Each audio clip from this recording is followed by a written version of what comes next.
Hello everyone, welcome back to the channel. In this video, I'm going to walk you through a simple step-by-step guide on how to open a brokerage account on Robinhood.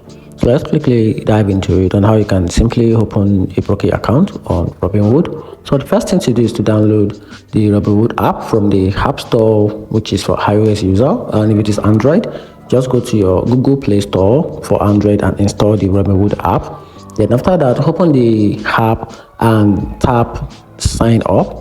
Then from there, enter your email address and create a password, a very strong one. Then provide your full legal name, date of birth, and your phone number, your working phone number. Then enter your social security number, which is your SSN, which is required by United States law. Very, very important. And after that, you have to provide your home address, answer a few financial and investing questions like employment, income, and your experience.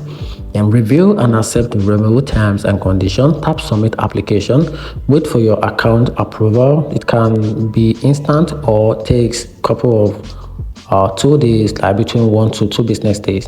Then once approved, link your bank account to deposit fund and start trading. And that's how you can easily open a brokerage account on Robinhood. Hope you find the video helpful. Turn on the notification button and subscribe for more. You're welcome.